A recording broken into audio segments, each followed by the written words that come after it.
Hello everyone and welcome back to another Strategoi video. It's Lumineth time yet again. We're a Lumineth channel, so usually that's good news, right? It's Ryan and Jonas here once again with another Faction Focus preview, and we're doing what I thought would be the second half of the Lumineth book, more or less, but it's more like another quarter or something like that, or if it's even that. Ryan, welcome back. Thank you. Yeah, I'm even though I'm not primarily a Lumineth player, I do have a full Lumineth army, and I'm a little disappointed by this what they've released today, because the Skaven, you can make the argument that video, the game that they streamed, that Skaven, when they got their faction focus, didn't actually have that much overlap with that article or with that game. So I was kind of hoping we'd see much more here, and we had really high hopes, I guess. Looking back now at the end of our last video yesterday, we were talking about the shrine, and I think the only thing you got that you really wanted was the Sanctum, Sanctum! Right? All right. I predicted Sanctum and Wardens, and I thought the Blade Lords would be the spearhead, so that's all correct. But no Teclis, man. Now I'll have to live another month in fear of him getting totally obliterated rules-wise. We'll see. Yeah, you also predicted Eltharian, so no War Master. Yeah, I mean, I guess Severeth is, but we've already seen his rules. Is he a War Master? He is, yeah. I think, yeah. Okay. So guys, for you that don't know, me and Siegfried did a full review of all the battle scrolls we got to see from the preview match from a couple of weeks ago. And that's why both Ryan and I are a little disappointed, because there's some overlap in the battle scrolls that were revealed then and were revealed in this article. Whereas for the Skaven, who were also one of the those armies, that wasn't the case. But if you want to check out that video that Siegfried and I did, it's up in the top of the screen right now. You can take a look there, and we're going through all of the stuff that we've seen there. Because that video also exists, and it's still good and definitely worth your time, Ryan and I kind of decided that we would mostly interview Ryan for all the stuff that I have already covered in that video.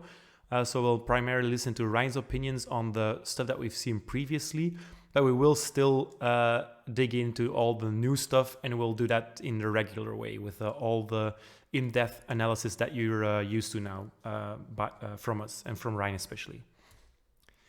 Okay, Ryan, let's move on to the battle traits. We talked about this a couple of weeks ago, but we haven't really had the time to get your opinion on the channel, at least, on these battle traits.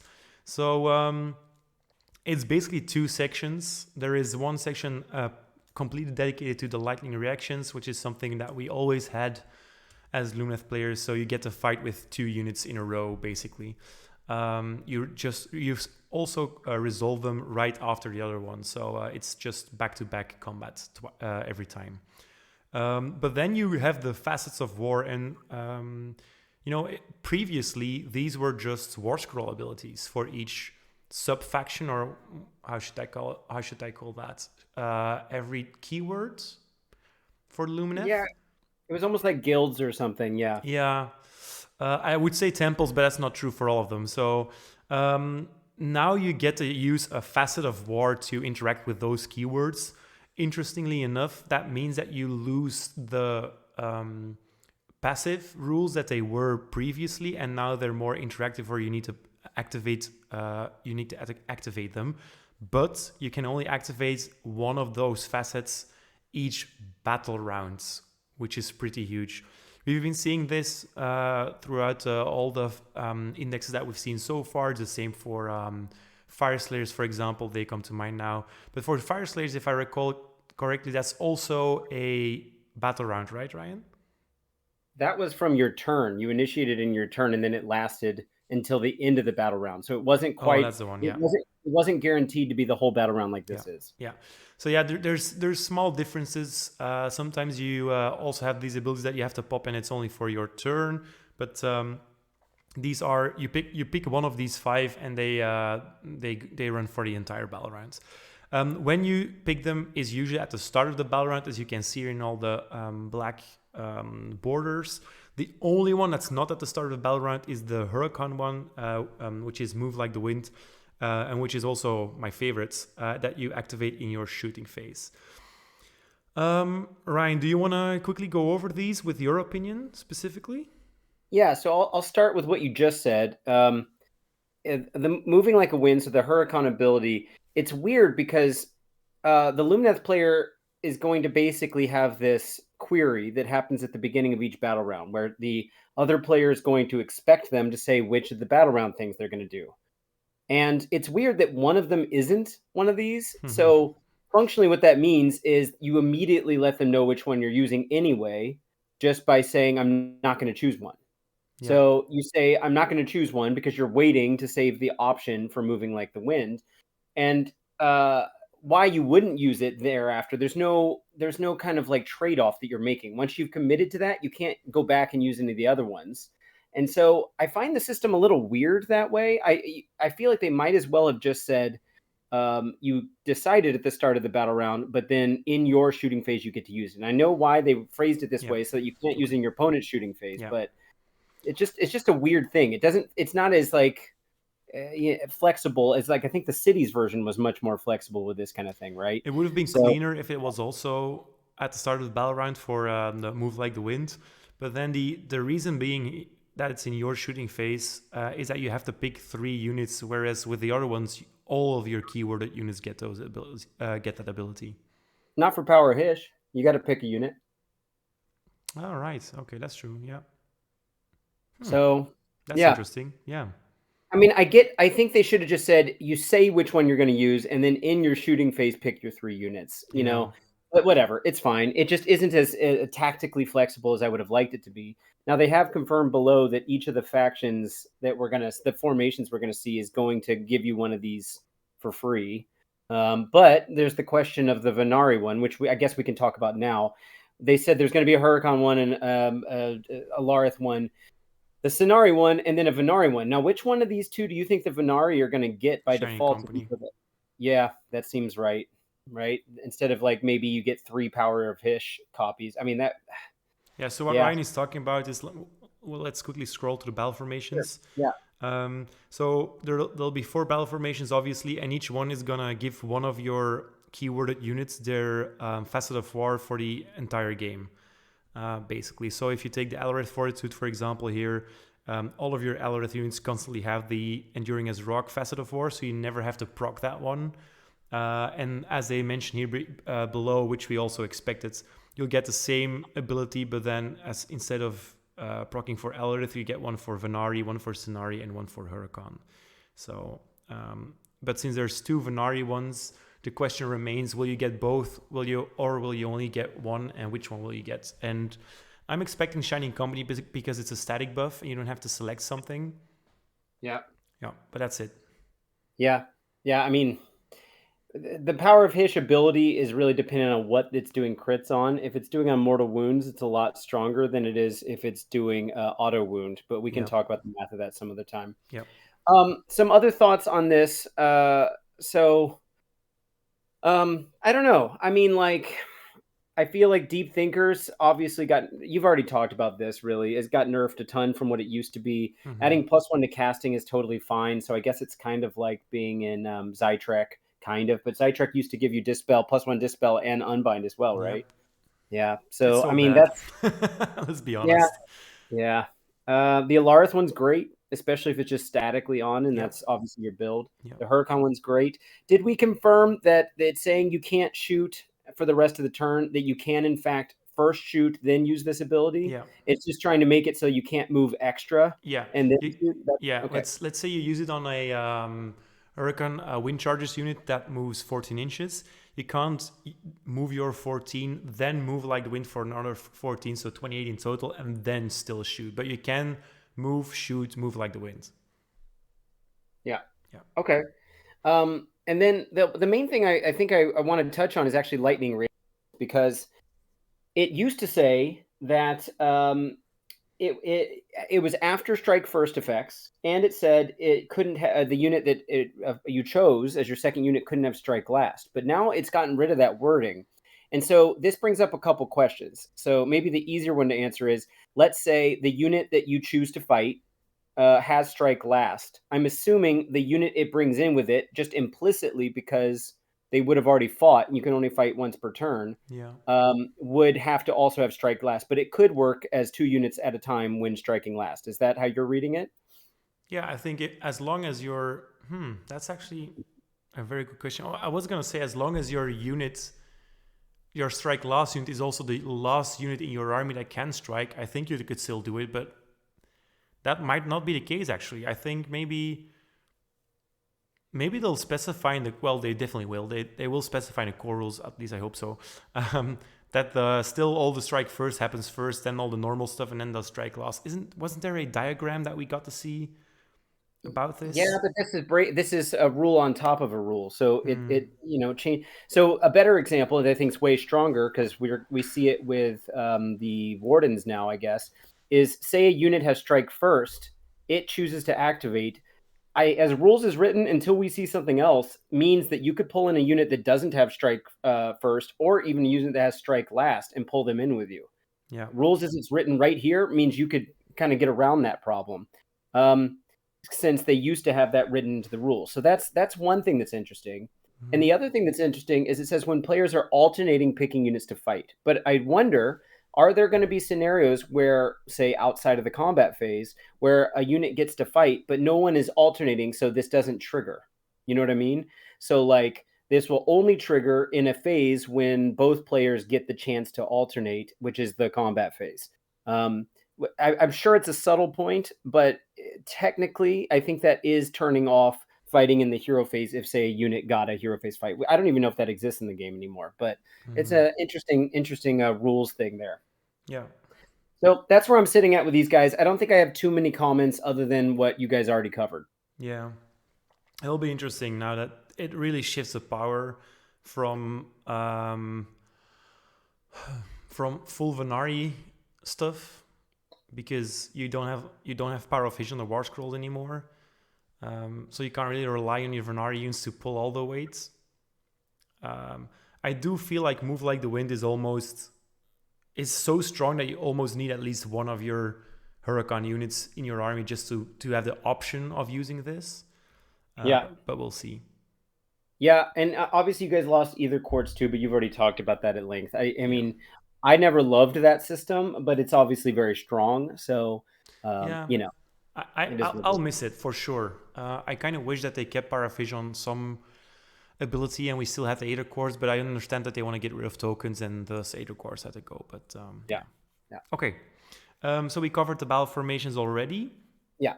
Do you want to add anything to this, Ryan? Nah, I'm good. Okay, so let's move on to the spicy bit. So if you guys saw our Daughters of Cain video or the Lumineth video that Secret and I did, I hate the Sanctum of Amok with a burning passion. I think they would maybe, categorize me into the corn category when it comes to the Sanctum of Hate. Sanctum of Amok, sorry. Oh my gosh. Yeah. But I just keep wishing that it becomes good. And I think we might have gotten there, right? I'm kind of excited, to be honest. Maybe you can hear the grin through the mic. Yeah. But so it's a manifestation, obviously, but it's only for the cast, which was the case before because it was so terribly bad. But it might not be as terrible now, so I think it's actually quite interesting. Shall we have a look at it?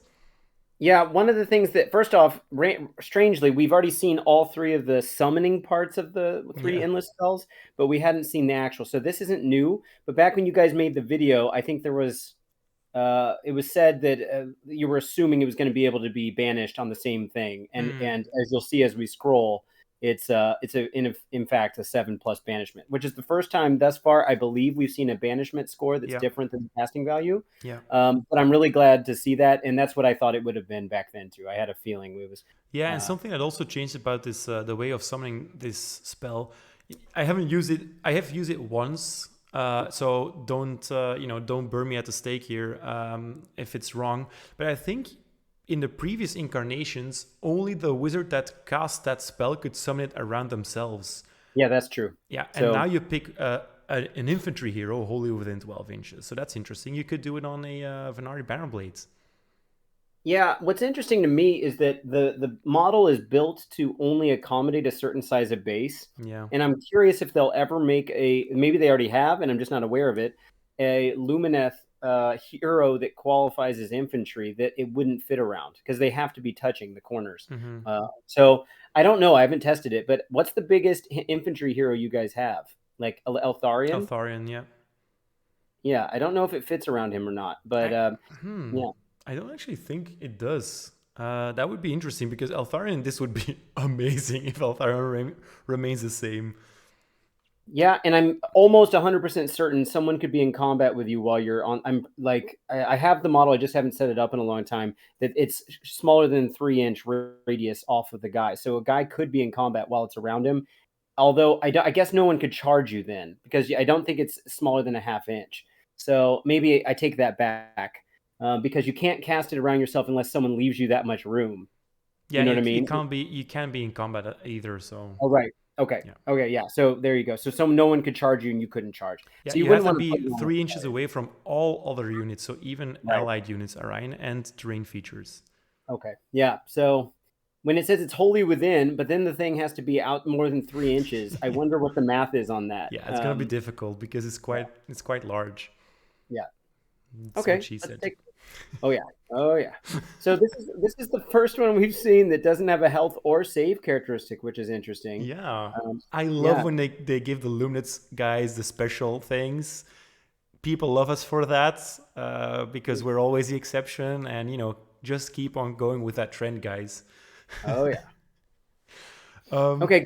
Go for it. Go with the rules yeah, there. so as it has no health, no move, and no save, it obviously also doesn't have a ward save, but it gives out a ward save. So you summon this around a guy or gal, obviously, and that person gets all these abilities. The most interesting ones to me are the first couple, the first two.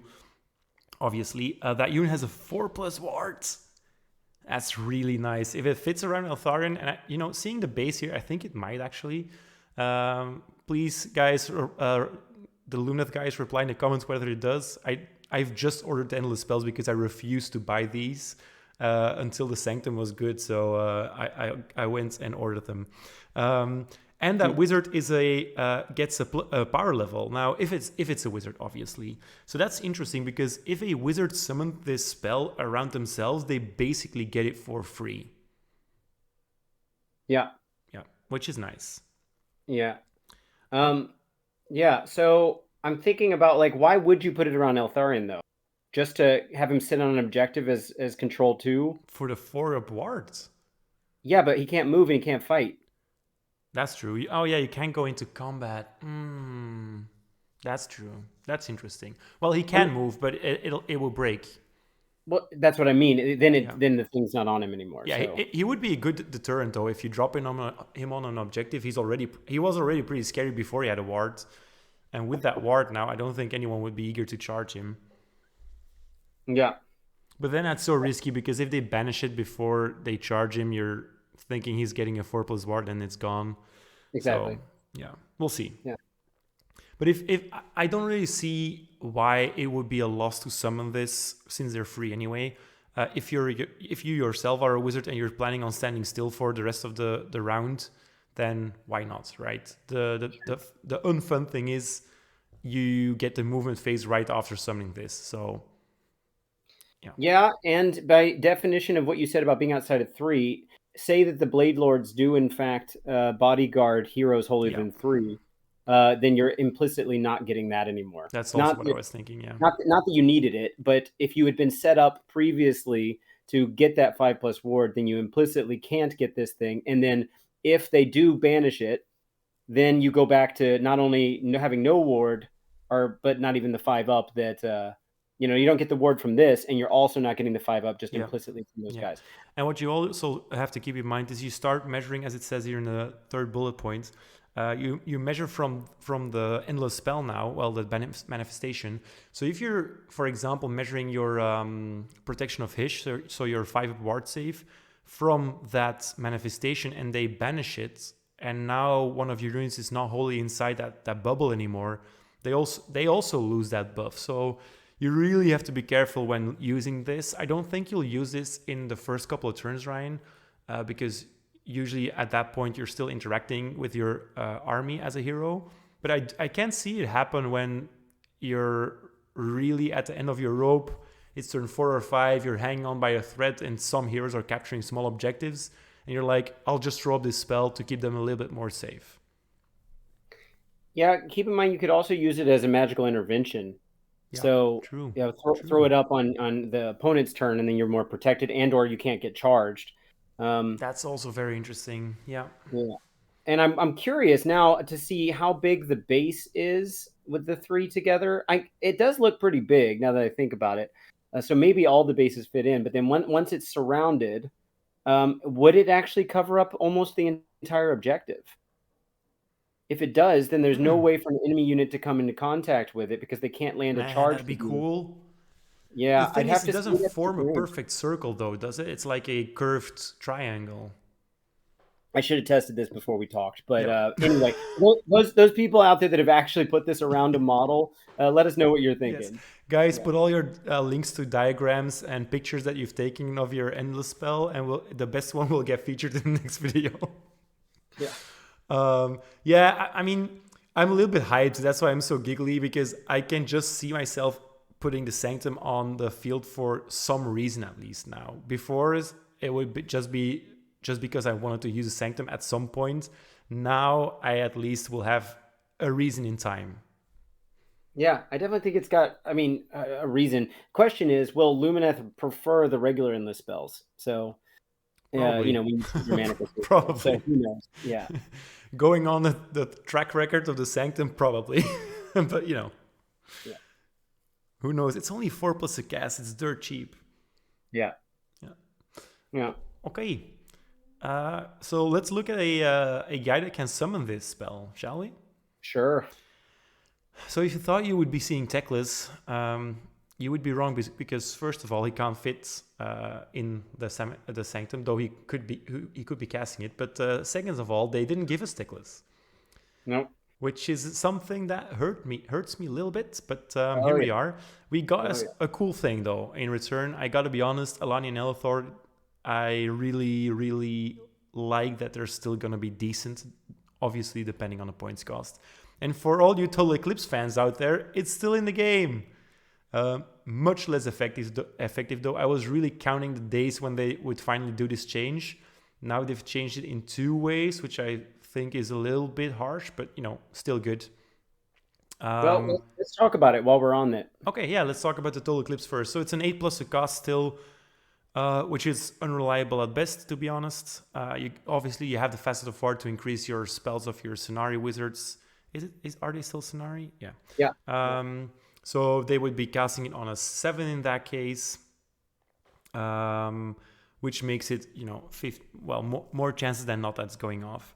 But then, until the start of your next turn, the first time an enemy uses a command within 18 inches of this unit, your opponent must spend an additional command point to use that command. So the last part of that phrase is exactly the same, or at least the rule is the same. But there's 2 things that changed here. The first thing that they changed is that it only affects the first time your opponent uses a command within 18 inches. So that phrase there, the first time, is something that I've wished for a long time. I just don't really see the need for it to be within 18 inches and still be on an A2 cast. Yeah. That seems a little bit harsh to me. Yeah, I mean, they're trying to really restrict the amount of abilities that work like this, because CP are supposed to be pretty restricted and we limited. We haven't seen much proof of that, to be honest. Well, no one's generating them. No, I mean, you still get a bunch. Yeah, sure, but yeah, I mean, this unit used to generate CP, so True. yeah. So I mean, anyway, I generally agree that 8's kind of high, and then they have to be within 18. Granted, you could teleport this thing at the end of the turn and put it over there and then get ready for the thing. But all it's going to do is mean they throw, like, maybe they have the first thing they attempt go off. And then how does that work exactly? So they try to use a CP. They already commit to spending the point, and then they get to choose between either spending another one or not. or do they just not? I don't get the first time part of it. You know what I mean? Can you throw it away by It's saying, just well, that when a unit is within 18 inches of this unit and it's gonna use a CP, it's gonna cost one more. So you get to decide either you don't use a CP within 18 inches of these guys, or the first time you do it, you pay an extra one. But there's no rolling or something. It's just a debuff, right? yeah. So I guess you're saying if you can't afford it, Yeah, you can't then use it. you can't use it. Yeah, but I mean, like if you don't think you can afford it, I mean, like obviously if you have one, you can't use it. But I mean, say you have three, but you were saving out for some other things, right? Mm-hmm. So you have enough, but then you're like, well, I needed to have this many CPs. So the first time you do it, I'm just thinking out loud here, but the first time you do it, you either use two CPs on, say you want to do an all-out attack and an all-out defense in the same turn, and they're both within 18 inches of this. So there's no way to just throw one CP away. Like sometimes when we've seen rules like this, it's been like the thing that's on a mission right now is you can choose to either throw an extra CP at it, or I guess I'm not totally wrapping my head around it, but you're there's no way to get around this, right? No. Okay. So like, because if the thing I'm thinking out loud worked, you would be able to initiate something you cared less about, kind of like throwing a worse spell first, so you hope they unbind it. You would throw the first thing out, and then they'd be like, well, this is Oh officially no. the first. This is officially the first time. So you either Mm-hmm. lose your one and don't get it, or you have to pay another one. And then you're like, oh, the one I really want, I can just use one CP for next. Yeah, no, that would be wasting another one actually. Because you're Yeah. baiting somebody that doesn't have to be baited. There is no interaction here. It's just you pay one extra. That's it. Okay. Yeah, I guess I'm overthinking it, but Yeah, a little bit probably. yeah, I mean, because the first time wording is weird. Yeah. Yeah. You would think you could game that because obviously the second, third, fourth, fifth, whatever CP you use that turn is normal price. Yeah. So you would. My brain is trying to say, well, how can I deprioritize that first one? Mm-hmm. But anyway, sure. Okay. Okay. Before continuing, I think we should actually take a look at the keywords because a lot of important changes there, and then at their wheel and their stats. Shall we? Yeah, go for it. Yeah, okay, so they're still both Sonari and Venari as they were before, but they lost one power level as a wizard, so they went from a 2-cast wizard to 1-cast wizard. Though it has to be said, small spoiler here, the equal prodigies will solve this in parts. Something that they did gain is a 5+ ward. They had their own War Scroll spell to give them a 5+ ward, but now they just have it permanently, which is a huge quality of life change. Well, okay, so pause real quick. Yep. So you said that they gave it up, but then they got this thing because the spell was the ward. What they've done is just say the spell goes off automatically, Yeah. but it's like you had the spell. Yeah. You know what I mean? Mm-hmm. So in a sense, it because you had more flexibility before where you could choose not to try to put the ward up, but now it's 100% guaranteed, and you just have one cast left. Yeah. That's how I'm looking at this. And then what you said about equal prodigies, then the other thing kicks in. Yeah. Yeah. And thus they gain a 5+ ward, but they had to give they had to trade in their 3+ save for a 4+ save. Yeah. Yeah. They still remain on 8 health, 6-inch move. And I really like the control score here, Ryan, because a hero is usually 2 control, but they're twins. I mean, there's 2 on 1 base, so it's 4 control. I thought it was a neat little thing that they did here. Yeah, and seeing as we're seeing Slanesh tomorrow, if they show Celeste, I'm totally expecting that also to be a 4. Oh yeah, for sure. It would be weird if it wasn't. Yeah. Yeah. Very cool. Okay, so their ranged attack, you might recall that Elthor could once per game use his sword in a 12-inch line, and then everything under it you had to roll a die for, and on a 2+, I think, or is it a 3+, Ryan? It was 2+. 2+, it inflicted the amount of mortal wounds equal to the turn number. I never really liked that ability. It was obviously amazing at turn 5, but then at that point, there was really no use for it anymore. And now this is kind of clean and still pretty strong, I feel. Yeah, so the math on this is that it does 3 2/3 wounds at a -2 save, so then you compute it off of that. Technically, if you use Power of Hysh on this, which qualifies because he's a Venari unit, and that's crit auto wound, then it would jump up to 4. But I can tell you right now, it's not worth it because it's much better to use it on a unit that's got multiple attacks. So what it used to be doing was a once per game thing, right? And so let's say the stars aligned, you did it on battle round 5, and you got a lot of units in a row on that 12-inch range. That's great, but that's also expecting the stars to align. And keep in mind that this technically can keep happening every single turn, including a covering fire if you're close enough. So I think cumulatively over the course of the game, as long as Elania and Elthor get close enough, this will actually end up doing more damage than, and more reliably so, than, especially with Ren 2, than what it was doing as Mortal Wounds once per game. Yeah, So I think this is a side buff. Yeah, I agree. It just feels better to use it as well because it's not once per battle, and I hate once per battle things. So it's just a neat little thing. You're throwing out a little bit of damage, softening up a target or something like that's always handy. Yeah. So yeah, I like the ranged weapon. As far as melee weapons go, the owl doesn't hit as good as Stormcast anymore, which is too bad. He's gone. There's still the sword, Altari. It seems like it got nerfed quite a bit, but it's getting some juice back in the equal prodigies rule, which we'll look at in a second. So 5 attacks, 2 to hit, 3 to wound, 1 rend, 2 damage, which is fine. I think it lost a point of rend. Yeah. Yeah. The same amount of attacks, right?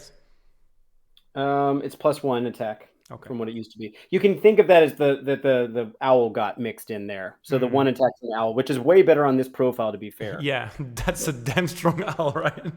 Yeah. And then the staff, that's Elania. That Elania is wielding. So 2 attacks, 3s, 4s, -1 rend, D3 damage. I think that's a better profile than it was before. No, it got -1 to wound, so it went down a little bit. But she's not the reason you're going into combat anyway. So even before you're about to talk about what his sword does, on its base profile here, it's better. It used to be its damage characteristic was based off of the battle round you're in, kind of like that shooting once per game ability. Yeah. So its output, even without choosing the stance that's going to make it good, is somewhere between what it was in battle rounds 2 and 3. So a little closer to 2 than 3, but it's somewhere in between those two. So it's not bad, but obviously the rule that we're about to look at is what's going to send it to the moon. All right, go for it. Okay, we'll talk about it when we cover it, which is now. So in your hero phase, equal prodigies, super cool. You kind of pick which twin is leading the pair. So depending on which twin you pick, you get different abilities. So if you pick Elania, until the start of your next turn, you add 1 to this unit's power level, so they get their second cast back. But as Ryan mentioned, not usually, but you could use your second cast for a 5 up ward. Now they have that just on their war scroll, so it's sort of a buff, I guess. But what is really nice is their ward increases from 5 to 4 up, which is very juicy. Yeah, it definitely makes up for the fact that there's they lost a point of save. Yeah. And obviously they'll if Elania is leading, you'll have to lose some effectiveness in the battle rounds going from the third round in the melee department here. But you could balance it out if you let Elthor lead, because until the start of your next turn, you add the current battle round number to the damage characteristic of Altari, which is amazing. Because as it was before, it was just Altari inflicted the amount of damage equal to the battle round, but now you add it to 2. So usually you had to reserve these guys at least until turn 3 to be useful in combat. But now, I mean, even from turn 1, that profile is super nice, and from turn 2 and 3, it's amazing. Yeah. So it is turn 2 now. If you choose him to lead, is doing the same amount of damage, albeit at a -1 rend, as what the other one was doing at a -2. So on battle round 5, his old profile. So it's almost the same. It's just a little bit worse than battle round 5 was if you choose him. As soon as you get to battle round 3 or more, he's outshining his first profile unless they've got a really amazing save. But it gets as high as 19 and 4/9 at -1 in battle round 5. Yeah. Which is crazy. That's. I mean, I thought Andrasta had good output, but this is actually way better. He's This is just slower. insane. And the Yeah. thing is, Ryan, in their current iteration in third edition, they usually survive till turn 5 for me because of the sudden translocation rule, which we will look at next with Yeah. their teleporting thing. And once I told people in the 5th round, like, okay, that's 15 damage. I'm like, what? You hit 3 times? You wounded 3 times? Like, yeah, it's 5 damage per attack. Like, what? But now you Yeah. can actually say, oh, I wounded you once. That's 7 damage. Yeah. Amazing. Amazing. I mean, they lost a little bit, but I can't imagine that they'll stay at that they'll stay at the same price that they're at right now. They're so dirt cheap now. Yeah. These guys are gonna be probably Eltharian expensive or more. We'll see And how it goes. And there's a lot of modularity in this profile too. I mean, you can obviously choose either one. You got the thing you're about to talk about. You got total clips built in.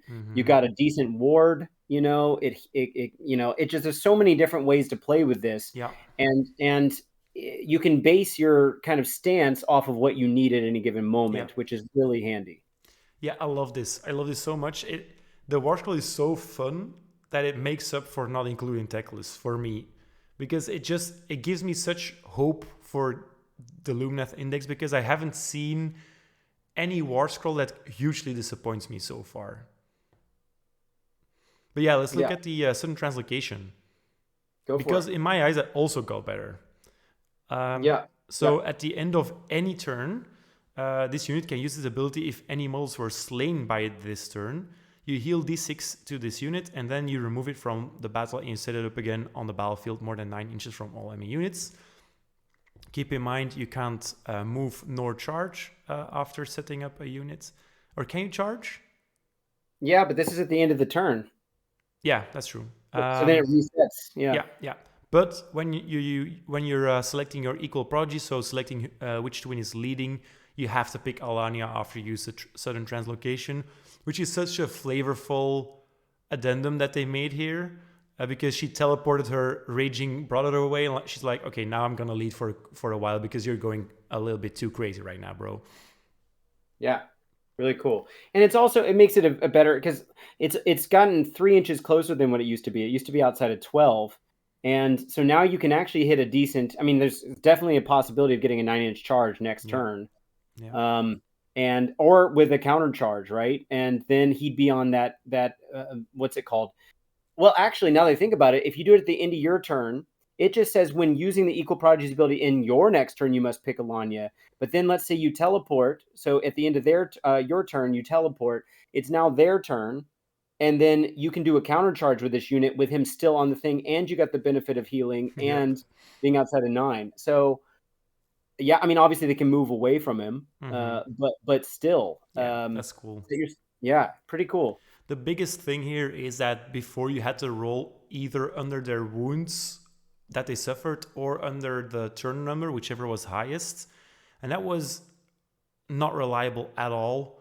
And so annoying when it popped off at times that you didn't want it, and so annoying when it didn't pop off at times that you did want it. Now you can choose to use this ability first of all, and the only requirement that it states here is you have to have slain a model, but that doesn't have to be in combat either. It could be with a spell, it could be with their blazing sunbolt ranged attack. So it's way more flexible and it retains all of its strong things. Yeah, I mean, as long as you don't die with a 5-up ward and a 4-up save, you're going to be healing all the time with this thing. Yeah. I think there's a version of reality, especially if you do covering fire, where you're able to heal this every single turn. Yeah. So I don't know if you want this to be your covering fire option, so shooting in the enemy shooting Mm-hmm. phase, but it gives you a teleport at the end of that turn. So kind of cool. Yeah. Okay. So I'm super psyched if you hadn't noticed, right? Yeah, this is definitely the high point of the reveal today. Definitely. Yeah. So it can only go downhill from here. But yeah. Okay. So Elania and Elthor, at what price point do you expect these guys to be? If you had to compare with a war scroll that we've seen, not with a specific points value. Let's see. Eltharian's 240 right now. Gosh, is this better than Eltharion? I think it's got more utility than Eltharion, but right? I Well, will if Eltharion argue. remains as he is now, and we would compare him with this War Scroll, um, depending on which situation, this one is obviously more survivable because they have the war, but Eltharion has this half damage thing going on. I think I would usually prefer Eltharion and another caster, um, just to have one melee beast at all times. But the flexibility that this brings, man, it's hard Yeah, not and to include them, I think. remember, this is always a threat. If it gets to kill anything, it's a threat for stealing an objective. Yes, that's true. So, or forcing you to have to block out 9 inches. So I don't know. I mean, we don't know. Yeah, we don't know what Eltharion's going to do. I think this is easily 250, Yeah.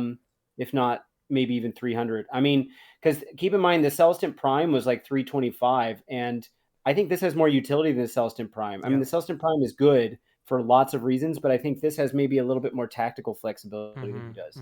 So, I'm a little bit bummed that it's probably gonna be priced that way because a while ago they were as expensive as Altharion and no one looked at them because it's just too much.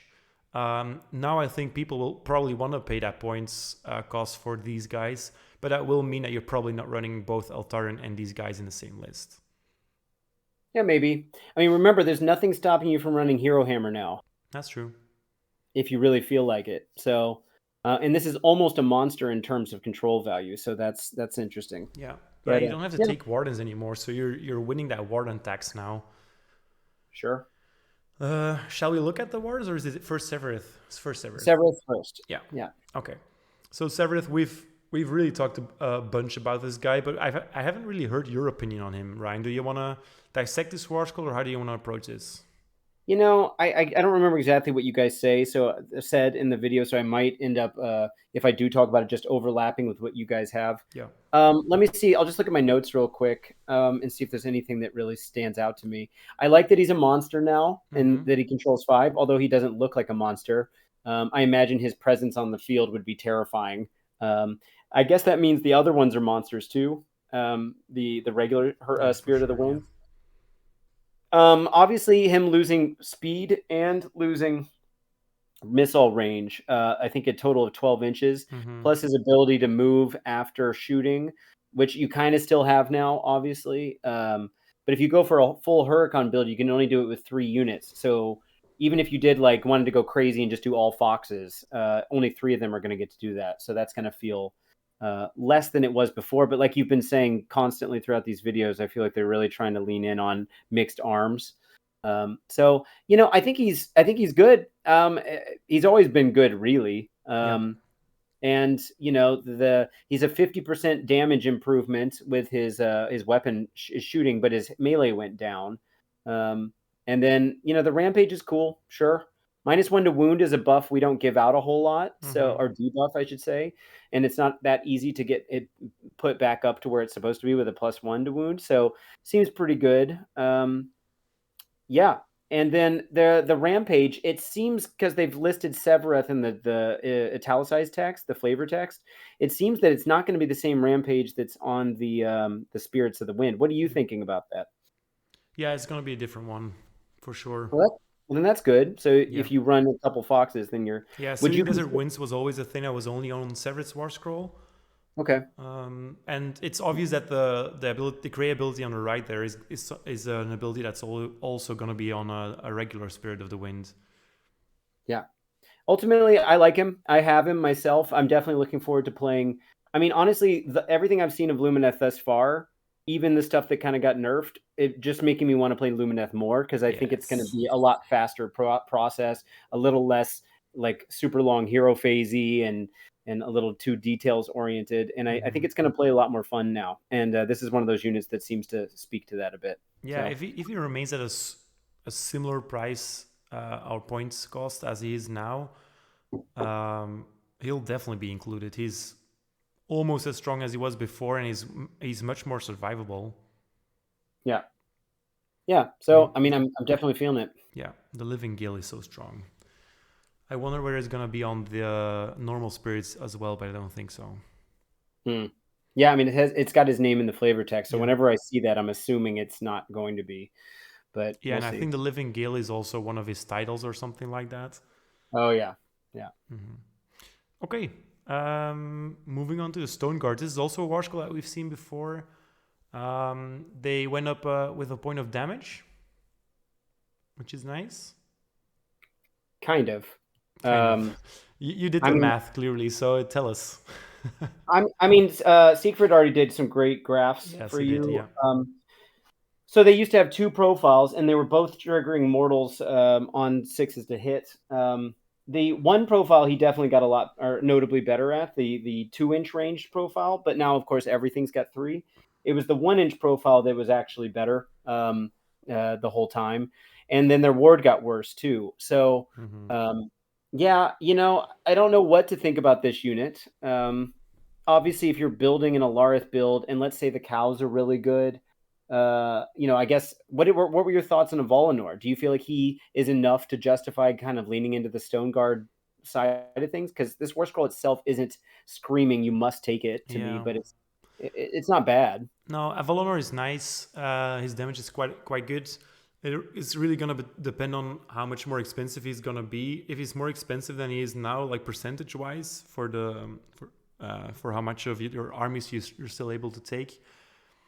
I don't really feel like the Alarith Temple has enough oomph to really capture my interests. Yeah. They're super slow. They get very little in return, I feel. It would be much different if it just said you get a 5+ ward when they're contesting an objective. Yeah. Period. Instead of all the models? Well, all of his models, and you have to control it. Yeah, well, that was always the case, right? Yes, but it would be. But then they had a 4+ war, which was a fair trade-off. Then it just meant they're guarding an objective. Now a 5+ ward is not very impressive, and you get the protection of Hysh on your stone mages as well now, because you only get to select one lord, so there's a lot of overlap there. I'm a little bit bummed out by it, to be honest. I really, really, really wished Stone Guard would look amazing to me, and they still look sort of okay. And if you compare them to the profile that we'll see for the Blade Lords, well, it's a Spearhead scroll, obviously, but I still think I would probably prefer the Blade Lords. Yeah, I get it. I'm kind of surprised they don't have an ability on their weapon. Yeah, agreed. It seems like that's where this would need to be, because I'm not that crazy about the Wardens. And I don't know what I guess the Blade Lords, like you were saying, are going to be your like elite infantry, but it seems like this was also always supposed to be the best in combat, or one of the best in combat. It's not a bad profile, but it's just kind of a little uninspiring, I think. Yeah, and obviously you can buff them more than you can do with Blade Lords, as far as we can tell right now, because a Volinor and a Stone Mage will interact with these guys and improve their profiles. But I still think they should be okay without that support as well. If you just, that's something that I've really hated about the Lumineth lore so far. They make out these temples as if they're the perfection or the pinnacle of Lumineth society, and every single time the temple units are always a little bit disappointing. It's probably my least favorite war scroll of everything that we've seen so far, is because it's just so plain and boring. Yeah, remind me what the Stone Mage is doing. I didn't look at that before I looked at this. I think it gives an improved rend. It's been a while since we've done a talk, Seek and I, but yeah. And then the cows are giving it +1 attack. Yeah. Okay. I mean, yeah, it's good. That's definitely good, because then it goes up to 2. If you get +1 attack and +1 rend, then you're going up to 2 2/3 wounds at -2 rend on average per model, which is like Stormcast hero level. I mean, that is good, but at the same time, I don't know. I guess power pairs are great. It just depends on how easy it is to keep that stuff alive and buffing them. But of course, they're easy to keep alive because Lara. So Yeah, but the thing is, Ryan, that this problem has existed with Alar's builds for such a long time, because everything is slow. Yeah. And you need to keep everything close together to get the Holy Within buff going on. You're just not playing the same game. You're gonna survive, and you're gonna do a lot of damage with your one Death Star build there, or your core or your castle, but you're not controlling the battlefield with these guys. Yeah. So it'll really depend. I can still see it being like the list that Nicola brought to the test game, where you're running one unit of these guys with a cow and then maybe a couple of wind chargers to control the field. But yeah, I don't see these guys necessarily replacing Blade Lords. I do understand it's hard to differentiate their roles because you still need the Temple units to do some work if you want to go all Alarith. But I just wish their defensiveness was much more clear here than it is on normal scrolls. I mean, arguably, if the War Scroll ability remains the same for the Blade Lords, their 5-up ward is much easier to get than these guys'. Yeah, agreed. Yeah. So weird. Yeah, maybe we're not seeing enough of the stuff. Maybe there is a temple lore or something that's got a spell that buffs them or something. Who knows? Yeah, this should definitely have been. This unit has always a 5-up ward, and then the Fortitude of the Earth should improve that ward, something like that. Yeah, could be. Yeah, I mean, I don't hate them. I just think they're a little uninspiring. And like you said, the speed thing, because speed of Hysh is only for one unit, right? And they're still going double because it's plus 4 inches. Yeah, for them it's the same. Yeah. But what if it was an unlimited spell and you could at least get a cow to have it and then maybe 2 of these units? That would have been the spell. Oh, it is the unlimited. I thought I was thinking power of or protection of Hysh was the unlimited. Okay, so that is good. So then you could cast it and get your 3 of those units moving up the field. That's good. Okay, so it's protection of Hysh that's not unlimited. Okay, cool.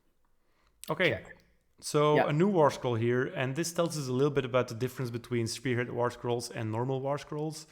So we finally get to see the Warden Scroll here. So much has remained the same: 1 health, 1 control, 6 move, and 4+ save.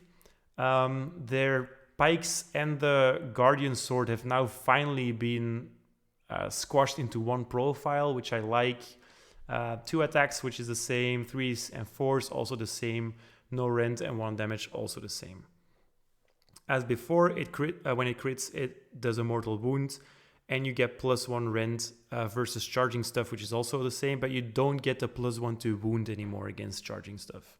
Yeah. So that is a bit of a nerf, but then you get the Wall of Blades in return, which is a cool change. I think it's super flavorful. So in any combat phase, if this unit did not charge this turn and it is in combat with an enemy unit that charged this turn, roll a dice, add 1 to the roll if that unit is cavalry. I really like that part. On a 4+, this unit has strike first for the rest of the turn. Very nice. Yeah, so I mean, you guys have talked this probably into the ground in the Discord, so I might be saying something that's already been covered, but obviously losing the casting is painful. And there was, I think Hugo was saying that maybe they'll get Kyric treatment where they can only cast their own spell instead of what they used to have. But instead, they just have it by default. They have Power of Hysh on. Oh no, that the spell boosted it from 6 to 5. They always had the 6, right? Okay, so the only way you get that now is if you choose for 1 unit, but it's free, kind of at like an opportunity cost. So I guess that's what I'm thinking of. Well, how do you feel about them not being casters at all anymore? For me personally, I love it because it never made sense to me that they could cast and the Temple units could not. Because again, Temple units are the pinnacle of Lumineth society, and they dedicate their entire life to being in the Temple and are box standard militia as far as Lumineth can be box standards. Can cast a spell and your Temple units could not. And I know it's only the high war and all that stuff, but it just... Your hero phase took such a long time, Ryan, for very little reason at certain points. So I kind of like that it's gone for simplicity's sake and for the way that the units are described.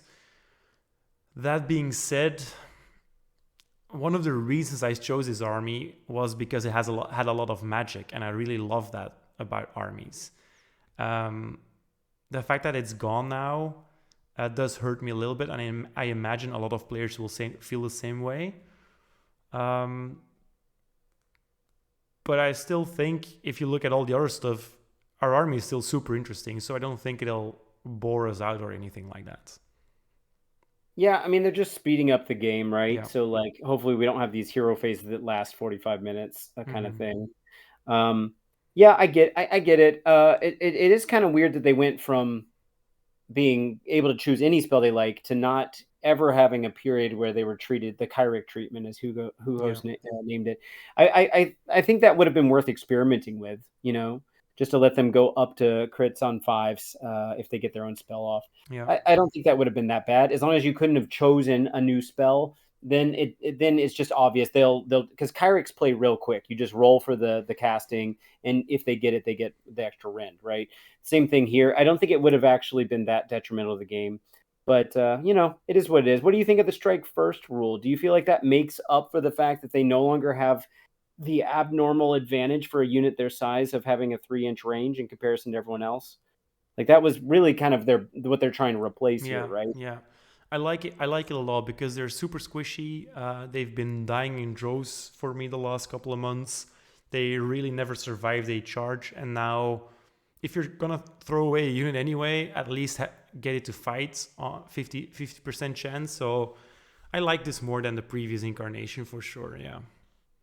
Yeah, and so what if I'm right about the way I forget what is it called, the fighting one unit after the other, that ability, that if they have strike first, then you get to choose them, and then you get to bring a second unit in right after them, even if they don't have strike first. Do you think that makes their value go up enough for you? It doesn't change my opinion. It would be nice, but just having a wall of blades is cool. Yeah. Okay.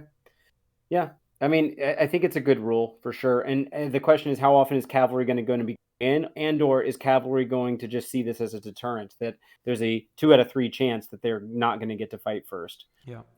Yeah. So who knows? Yeah, and I think Siegfried made a super interesting suggestion about the Lord Regent, that maybe she would get a spell or an ability that would proc the Power of Hish Facet of War on multiple units. That'd be cool. Yeah. Because she has that spell now, basically. Yeah. So that would be super flavorful to have a row of Wardens.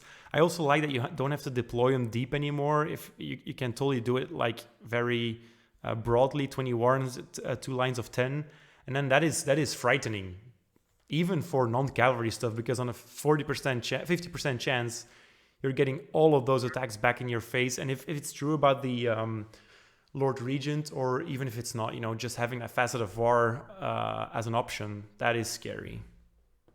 Yeah. Yeah, I mean, it seems like Luna's actually doing a whole lot of power pairs, maybe more than the average army we've Yeah. seen thus far. So I wouldn't be shocked if Seek's right about that. Yeah, which is befitting their lore, to be honest. Cool. Yeah. Yeah. So I really love this so far. I mean, yeah, sure, we're going to lose some casting value, but overall, still pretty happy about this.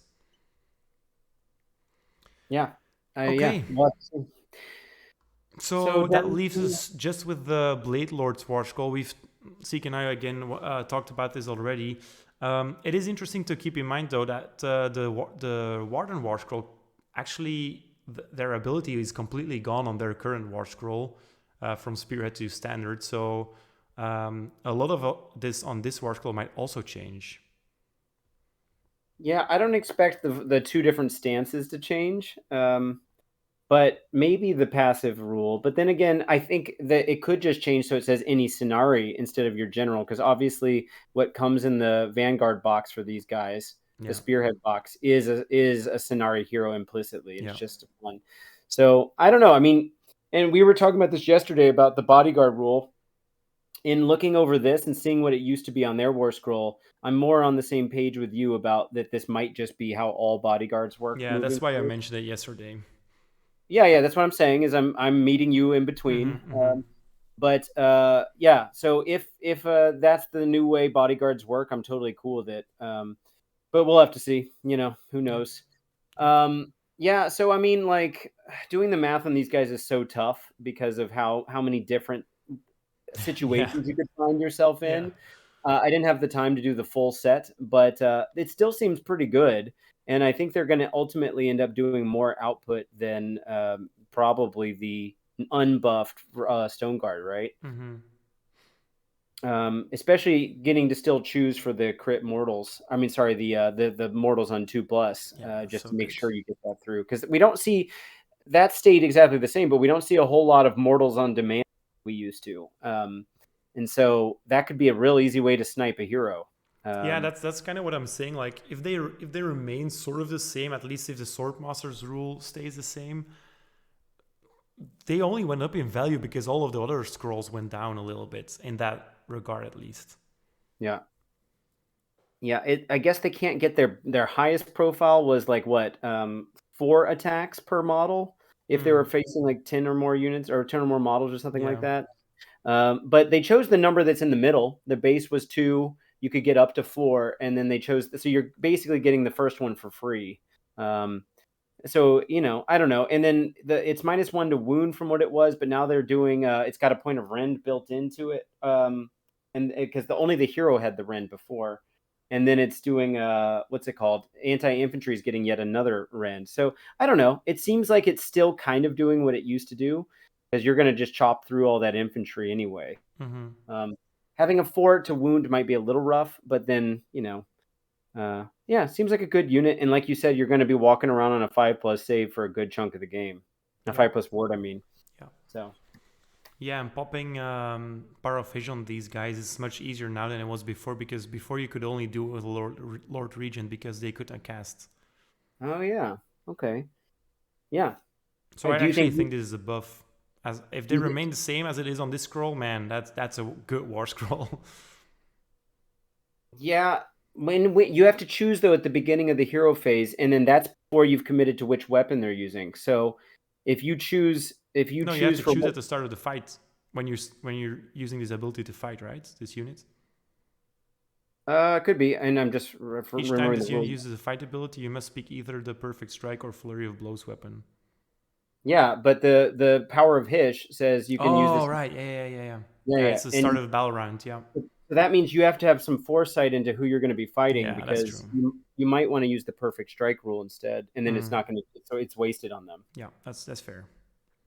But I do think they're a great target for it, though. Yeah, and just, I said this before, but just as a reference, if it's crit mortals, yeah, using Power Hysh is great. If it's crit auto wound, it doesn't add that much value. It's a very small buff. So if it depends on which of these abilities, but that's something that now does, is just changes whatever your crit is to a 5, regardless of what type it was, not just for mortals like it used to be.